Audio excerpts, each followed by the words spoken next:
எல்லாருக்கும் நமஸ்காரம். இன்னைக்கு 50வது ஸ்தோத்திரம். 50வது ஸ்தோத்திரம் இது என்னன்னா,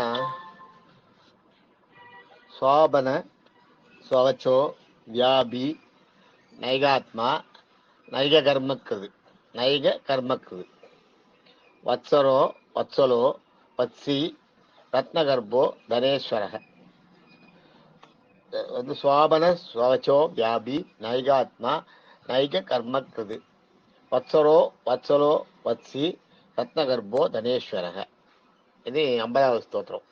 எப்படி சொல்லணும்னா, சுவாபன ஸ்வவச்சோ வியாபி நைகாத்மா நைக கர்மக்குது வத்சரோ வத்சலோ வத்சி ரத்னகர்போ தனேஸ்வரக சொல்லணும்.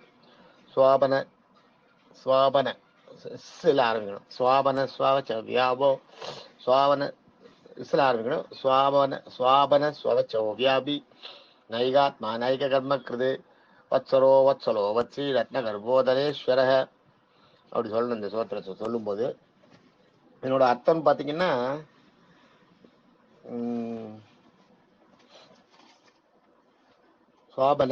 சுவாபனன்னா சொப்பன நிலை. சொப்பனன்றமே அதுதான் சுவாபனன்றது. சொப்பனன்றதும் ஒண்ணுதான்.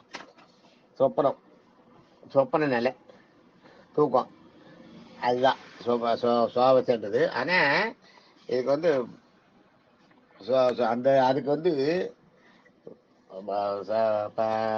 ஆதிசங்கரர் வந்து தூக்க நிலையை கொடுக்கிறவர். தூக்கத்தை ஜீவாத்மாக்களுக்கு தூக்கம் முக்கியம் இல்ல, தூக்கத்தை கொடுக்கிறவர் சொப்பன நிலையை கொடுக்கிறவர்ன்றதோட முடிச்சிட்டார். ஆனா இவர் என்ன சொல்றாரு, பராசரப்பட்டர் வந்து அதே இதுதான் சொல்றார். கனவு நிலை இந்த மாதிரிதான் சொல்றார். சுவாபனா கனவு நிலை, சொப்பனம் கனவு நிலைன்றார். ஆனா அதுல அவர் இன்னொன்னு சொல்றார், ஜீவாத்மாக்களுக்கு தூக்கத்தையும் எதிரிகளுக்கு மயக்கத்தையும் கொடுக்குறவர். மயக்கமும் கிட்டத்தட்ட தூக்கம் மாதிரி தானே. அதனால எதிரிகளுக்கு மயக்கத்தை கொடுக்குறான். அதனால அதுக்கு வந்து சுவாபனன்றதுக்கு வந்து ஜீவாத்மாக்களுக்கு தூக்கத்தையும்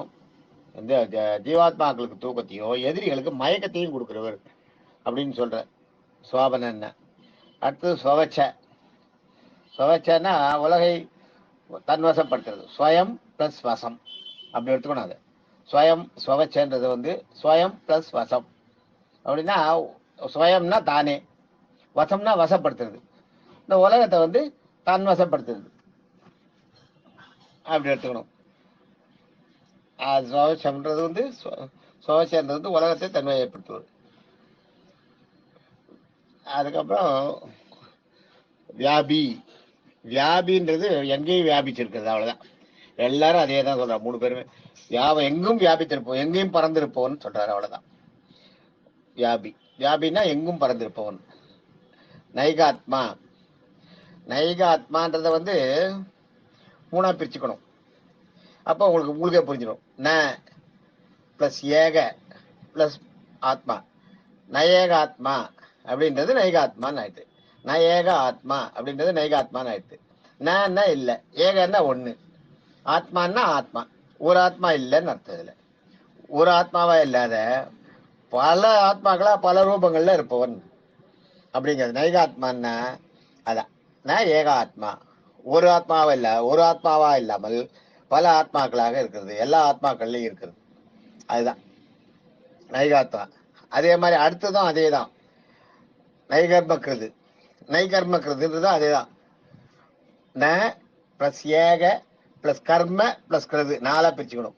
நன்னா இல்லை, ஏகன்னா நயேகன்னா ஒண்ணு இல்லை அப்படின்னு அர்த்தம். ஏகாத்மான்னா ஒரு இது, ஏக கர்மக்கிறதுனா ஒரு செயலை செய்வோம். நயேக கர்மக்கிறதுனா ஒரு செயலை செய்யறவல்ல, அனைத்து செயல்களுக்கும் ஆதாரமாக இருப்போம். அதான் கர்ம. கிருதுன்னா ஆதாரம், கிருதுன்னா காரணி, அதான் ஆதாரம். கர்மன்னா செயல். ஏகன்னா ஒண்ணு, நன்னா இல்லை, ஒண்ணு இல்லாத ஒண்ணு கிடையாது. எல்லா செயல்களுக்கும் கர்மன்றது செயல்கள், கிருதுன்னா ஆதாரம். எல்லாம் நடக்கின்ற அனைத்து நிகழ்வுகளுக்கும் ஆதாரமாக இருப்போம்னு அர்த்தம். ஒண்ணு இல்ல, நயேகன்னா வந்து ஒண்ணு இல்ல எல்லாத்துக்கும் அப்படின்னு அர்த்தம். நயேக கர்மக்கிறது. அடுத்தது வந்து வத்சரன்றது வந்து வத்ச பிளஸ் ஹர. வத்சன்னு ஒரு அசுரன் இருந்தான், வத்சாசுரன். அவனை அழிச்சவன் பராசரப்பட்டர் சொல்ற. இவர் வந்து ஆதிசங்கர் வந்து எல்லா பொருளிலும் இருப்பவர். வத்சனா பூமியில வத்சலா தேவின்ற வத்சலான்றது பூமியோட பேர்.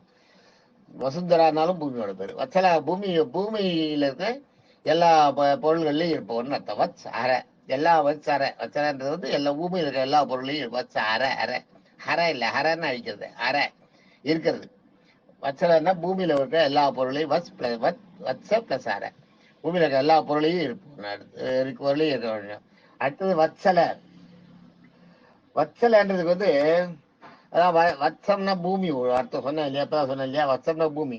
வத்சலன்னா பூமாதேவியை வசப்படுத்தியவர். சலைன்னா வந்து நம்ம பக்கம் இழுத்துடுறது. சலைன்னா நம்ம பக்கம் இழுக்கிறதுதான் காந்தன்னு சொன்னோமே, அதுதான் காந்தா தான் சலை. வத்சலன்றது பூமாதேவி தன் பக்கம் இழுத்தவன் அப்படின்றது இவர் சொல்றார் ஆதிசங்கரர். இவர் வந்து அன்புடையவன் முடிச்சுட்டாரு சத்தியசந்த தீர்த்தம். பராசரப்பட்ட அவர் ஒரு மாதிரி சொல்றார், ஜீவாத்மா வந்து எங்கேயோ இருக்க ஜீவாத்மாவை அதனோட வந்து முடிஞ்சு வரும்போது மோட்சத்துக்கிட்ட வரும்போது பக்கத்துல வரும்போது ஜீவாத்மா பண்ணிருக்க புண்ணியங்களை பார்த்து தன் பக்கம் இழுத்துக்கிறவர்னு சொல்றார். ஈர்த்தல்ன்ற வரைக்கும் கரெக்ட். மற்றபடி அது மீதி எல்லாம் அவர் வேற ஏதோ டீப்பா போறார். வத்சல. அடுத்தது வந்து வத்சு. வத்சலோ வத்சு. வத்சுன்றது வந்து வத்சம்னா மச்சம். மறு மச்சம் கூட கிடையாது, மறு உண்டாக உருட்டின்னு அந்த மறு. அதான் பெருமாளுக்கு ஒரு மரம் இருக்கான், மறு இருக்கான், அதுதான் அது வத்சலம் தான். ஸ்ரீவத்சம்ன்ற அதான் ஸ்ரீவத்சன் அதான் பேரு. ஸ்ரீவத்சன் பேர் வச்சிருக்கிறதே அதான். அந்த மறு இருக்கிறதுக்கு பேர் தான் பெருமாளுக்கு இருக்கிற மருவுக்கு பேரு வத்சம்னு பேரு. நமக்கு இருக்கிற மருவுக்கெல்லாம் அது இல்லை பேரு, ஞாபகம் வச்சுக்கோங்க. நமக்கு இருக்கிற வந்து வத்சம்னு சொல்லக்கூடாது, பெருமாளுக்கு இருக்குது அதுதான் அதுக்கு பேர் தான் வத்சம்ன்றது. அந்த அந்த இதுக்கு வந்து நமக்கு இருக்கிறதுக்கு தான் நமக்கு இருக்கிறத வந்து நம்ம மச்சம் தான் சொல்லணும், மருன்னு தான் சொல்லணும். வத்சம்ன்றது பெருமாளுக்கு இருக்கிறது மட்டும்தான். அதாவது வத்சுன்னா அந்த அந்த மார்புல வந்து அந்த ஸ்ரீவத்சம்ன்ற மச்சத்தை உடையவன் அப்படின்ற. அடுத்தது ரத்னகர்ப்ப. ரத்னகர்ப்பன்றது வந்து ரத்னாகர்னா கடல், ஞாபகம் வச்சுக்கணும். ரத்னாகர்னா கடல். ரத்னாகர்னா கடல். கடல்ல ரத்னா கர்ப்ப, கடலை கர்ப்பத்தில் வைத்திருப்போம் ரத்னாகர்ப்ப. அது மாதிரி ரத்னம் பிளஸ் கர் பிளஸ் ரத்னம் பிளஸ் பிளஸ் கர்ப்ப. ரத்னாகரனா கடலையே தன் வயிற்றுக்குள்ள வச்சிருக்கவன் அப்படின்னு அர்த்தம். அது இன்னொன்று ரத்னம் அவர் இவர் என்ன சொல்றாரு வந்து சத்தியசந்த தீர்த்தர் வந்து இது வந்து ஆதிசங்கர் சொல்றது. ரத்னாகரனா கடலையே வயிற்றுக்குள்ள வச்சிருக்கிறார், கர்ப்பத்துல வச்சிருக்கிறவன்னு. சத்தியசந்த தீர்த்தர் என்ன சொல்றாருன்னா ரத்னம் போன்ற மணிகளை வயிற்றுக்குள்ள எல்லாரும் வைத்திருப்பாங்க. ரத்னம் போன்ற மணிகள் வந்து கடல்ல தான் கிடைக்கிறது. பல மணிகள் வந்து நவமணிகள் கடல்ல கிடைக்கிறது. கடல்ல கிடைக்கிற மணிகளை வந்து வயிற்று வச்சிருக்காருன்னா கடல் வயிற்றுல இருந்தா தானே இருக்கும். அது அவர் வந்து ஒரு மாதிரி டைரக்டா சொன்னார், இவர் நேராவே சொல்லிடுறார் கடலை வயிற்றுல வச்சிருக்கவர்னு. ரத்னகர்ப்பன்னா ரத்னம் போன்ற பல உயர்ந்த மணிகளை தன்னுள் கொண்டுள்ள கடலை தன் வயிற்றில் சுமப்பான் அப்படின்னு வச்சுக்கலாம். நம்ம ரத்னம் போன்ற பல உயர்ந்த மணிகளை கொண்டுள்ள கடலை தன் வயிற்றில் கர்ப்பமாக வைத்திருப்பான் அப்படின்னு சொல்லலாம். தனேஸ்வரக. தனேஸ்வரனா தனம்னா செல்வம், ஈஸ்வரனா அதிபதி, செல்வங்களுக்கெல்லாம் அதிபதியாக விளக்குவான் அப்படின்ற தனேஸ்வரன் இருக்கு. ஆக இன்னைக்கு வந்து எத்தனை 50வது இதுல வந்து நேற்றுக்கு வந்து எத்தனையில முடிச்சோம்? 465 முடிச்சோம்.